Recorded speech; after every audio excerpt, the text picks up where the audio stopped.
Welcome to the Deep Dive. We got some really interesting sources shared with us recently, all focusing on, well, why learning English seems so important these days. We've gone through that YouTube transcript you sent, and our mission today is basically to pull out the main reasons why English can be, such a big deal for you. Exactly. And we're not just talking grammar. The material, it covers quite a bit. Personal experiences, some really practical advice, and just the big picture benefits. Right. We want to synthesize that. Yeah, pull out what really matters for someone considering this. Absolutely. Like how it's not just another language, but more like the global language. We'll get into its role in business, the internet. Oh, definitely the internet. And maybe some surprising things like it being official in over 50 countries.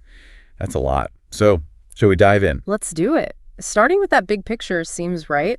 The source material is pretty clear on English having this unique global status. Okay, yeah, let's unpack that. The transcript doesn't just say it's common, it calls it a global language. Which feels accurate. It does. And it backs it up, mentioning it's official in, like you said, over 50 countries. The big ones, US, UK, Canada, Australia.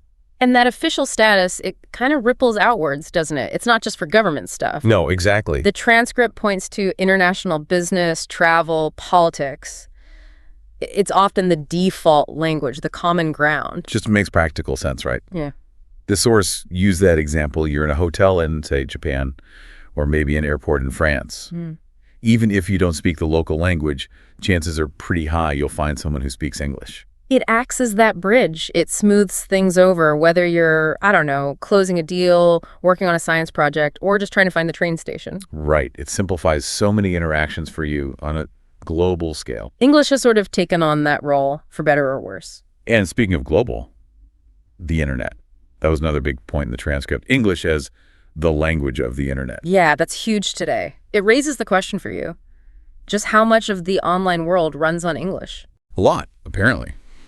The source suggests most websites, social media apps, they're either in English primarily or it's a main option. It's pretty staggering. Even smaller sites often use English to reach more people. So what's the takeaway there for you navigating online? Well, it means understanding English basically unlocks this vast digital world for you. Research, news, entertainment, learning resources. The sheer volume available in English is just enormous. If you're limited to other languages, you're missing out on a significant chunk. It's not just volume either, is it?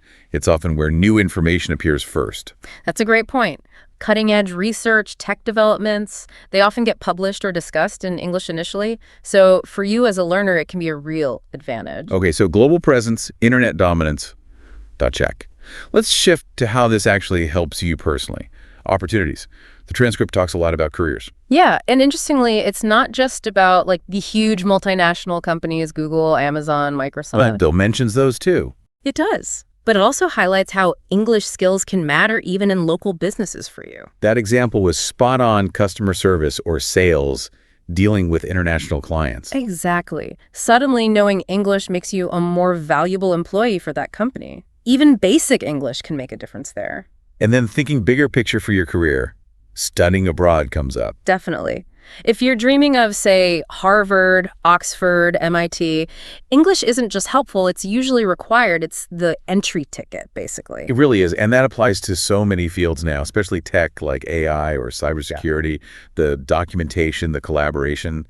It's mostly in English. It's fundamental for entry and advancement in those areas for you. And beyond getting into university, being fluent helps you actually participate, right? Lectures, discussions. Social life, too. And the transcript also mentioned things like international conferences or global projects. Yeah, imagine being at a conference and being able to easily connect with people from all over. That networking potential, sharing ideas, learning new things, it can really accelerate your professional growth. Okay, beyond jobs. The transcript called English the language of knowledge. That really struck me. Yeah, the idea that so much information is primarily in English for you. Most books, articles, research papers, especially in academia, English dominates. And it's not just dusty old papers. It mentioned practical things like Wikipedia, Coursera, YouTube tutorials. Right, you want to learn almost anything. Chances are there's a ton of English material available for you. The source gave specific examples too, like NASA for space stuff or expert blogs for business insights. It just underlines that for many specialized fields, English is how you access the latest info and stay current. Makes sense. Okay, so work, study, but what about, the fun stuff? Entertainment and culture were mentioned too. Yeah, access to Hollywood movies, English music, books by authors like, who did it mention? J.K. Rowling, George Orwell. Right. It's a gateway to a massive amount of creative work for you. And it's not just passive consumption, is it? Watching a film or reading a book in the original language, you pick up nuances. Subtleties, cultural references. Yeah. Things that might get lost in translation. Exactly. It can give you a much richer understanding, like catching the specific type of British humor in a film, for instance. Yeah. That deepens the cultural appreciation for you. Totally. And building on that cultural connection, the transcript talks about making new friends. The social side. Right. Breaking down barriers. It mentions social media, Facebook, Instagram, LinkedIn, where English is often that common language connecting people globally for you. And it's interesting how shared interests can bridge the gap too. Like those online groups, cooking, photography, gaming. Yeah. You connect over a shared passion, and English just becomes the tool you use to communicate about it. And that interaction builds confidence, doesn't it? It's a positive cycle for you. It really is. Which leads nicely into the final benefit mentioned in this section, personal growth. This is more internal, right? Yes. Yeah, the confidence boost. The source talks about those small wins, watching a movie without subtitles for the first time, or writing an email successfully. That sense of accomplishment. Definitely. And apparently, learning a language can even sort of rewire your brain a bit, enhance cognitive flexibility, maybe help you see things from different angles. Become more open-minded, the transcript suggested. Seeing the world through a slightly different lens for you. Exactly. It challenges your assumptions. So, okay, we've laid out all these compelling whys, but the big question for you is, how do you actually start? Right. All those benefits sound great, but where's step one? The transcript gave some really practical advice here, starting with the basics. Yeah, the key is focusing on everyday stuff for you. Simple greetings, hello, good morning, how are you, thank you. And using them. Using them daily and learning names for common things around you, chair, table, book, maybe even labeling items at home. Make it tangible. Okay, build that foundation. Then it moved on to practice, specifically speaking daily. Which can feel awkward at first, right? Totally. So it suggests talking to yourself, describing what you're doing. I am cooking dinner. Or your thoughts. This book is interesting. Yeah. Low pressure practice for you. It also mentioned talking to friends or family who know English. Or recording yourself. Oh, yeah. That's a good one for spotting issues. And the transcript was reassuring about mistakes. Very important. Mistakes are just part of learning. It's about progress, not perfection for you. Then the advice was, use simple sentences. Keep it manageable for beginners. Absolutely. Start small. I am happy. I like apples. Short, easy sentences. Get comfortable with those first. Yeah, build confidence with those simple structures, and then you can gradually expand them later. I am happy because it's sunny today. Okay. Next up was listen and repeat. This taps into how we naturally learn language, doesn't it? Seems like it. Watching beginner-friendly videos or shows, listening carefully. And then actively repeating what you hear. It helps with pronunciation, rhythm, intonation, getting the music of the language right for you. Which is just as important as the words sometimes. Definitely. Then it talked about vocabulary building, but doing it gradually. Right, not trying to learn hundreds of words at once, just a few new ones each day. Yeah, related to your daily life, food, actions, feelings, and crucially, using them in sentences right away for you. Active recall, not just memorizing lists. Got it. Then practicing with questions and answers. This makes it more dynamic, gets you thinking on your feet in English for you. Like practicing basic exchanges. What is your name? My name is. Exactly. Answering in full sentences, it builds that conversational muscle. Okay, and then integrating it all. Use English in daily life. Making it a habit, little things, greeting people, writing your shopping list in English, even just trying to think in English sometimes. Like, I am cutting vegetables while you're cooking. Yeah. Immerse yourself as much as possible, even in small ways for you. It also recommended joining language groups or classes. For that community aspect. Yeah, practicing with others, getting feedback, staying motivated, whether it's in person or online. That support can make a big difference. And finally, a really important one. Be patient and stay consistent. Crucial advice. Learning takes time. Don't get discouraged. Set small goals, celebrate the wins. Exactly. Keep showing up. It's key for you. Right. It's a marathon, not a sprint. Okay, so you put in the effort, you're consistent. What are the rewards when you actually become fluent?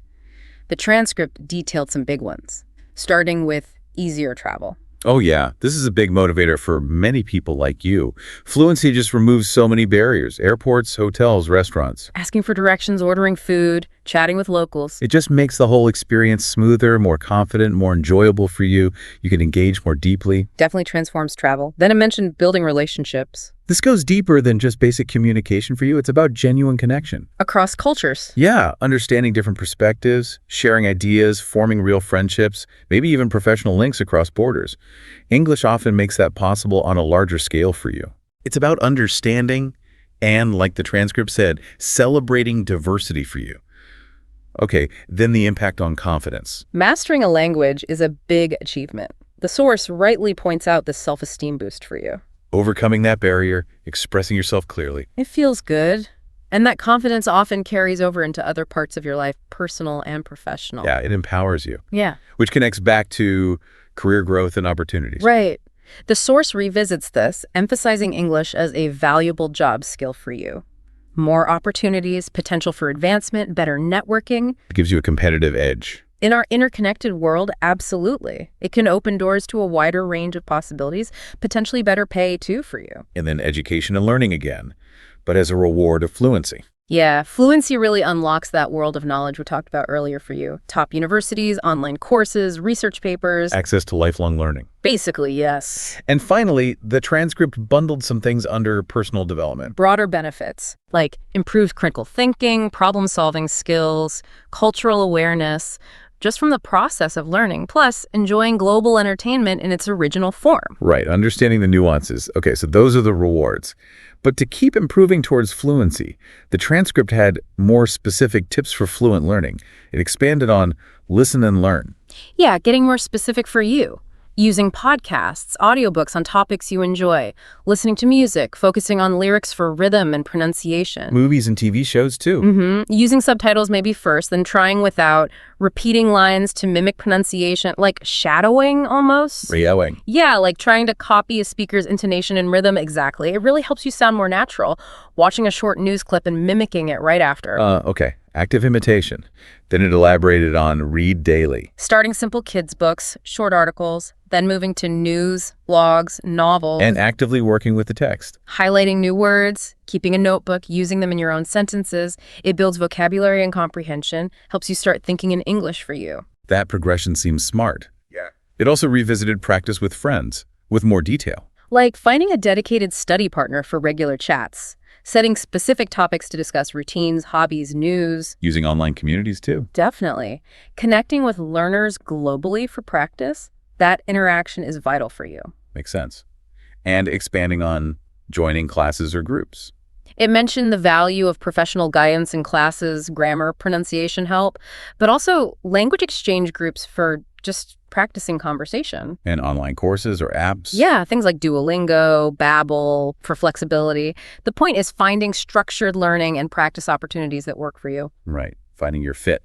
And again, that reminder to be patient with yourself. So important. Celebrating the small steps, learning a new phrase, having that first simple conversation. Don't fear mistakes. Keep practicing consistently, even if it's just 15 minutes. Exactly. Stay positive. Remember why you started this journey for you. And then there was that sort of additional tips section, a real grab bag. Yeah, lots of useful techniques for you. Flashcards for vocab and actually reviewing them. Journaling in English. Great for writing practice and organizing thoughts in English. Shadowing native speakers again came up. Learning common phrases for specific situations, shopping, ordering food. Practical stuff. And that watch and repeat technique with videos. It's about using a mix of methods to keep it interesting and cover different skills for you. Experimenting to see what clicks for you. Finally, it talked about creating a routine. Yeah, making it structured and consistent for you. The source gave a sample. Maybe vocab in the morning, reading afternoon, listening, speaking, practice evening. Longer sessions on weekends, maybe? Right, like group discussions or writing practice. Having some kind of routine helps ensure you cover all bases and make steady progress. Turns it from a big task into a manageable habit for you. And that really underscored the final point, the power of consistency. Absolutely. Small, regular efforts add up way more than occasional cramming sessions for you. It builds momentum, builds confidence, It's that marathon idea again. Patience, dedication. and trying to enjoy the process. Reaching fluency takes time. So, wrapping up this deep dive, the message from the transcript is pretty clear. English really functions as this kind of global key for you. Unlocking so many doors, personally and professionally. And it's not some impossible dream. The source laid out very practical, doable steps you can start with. Emphasizing that it's the consistent effort, even small bits daily, that gets you there in the end.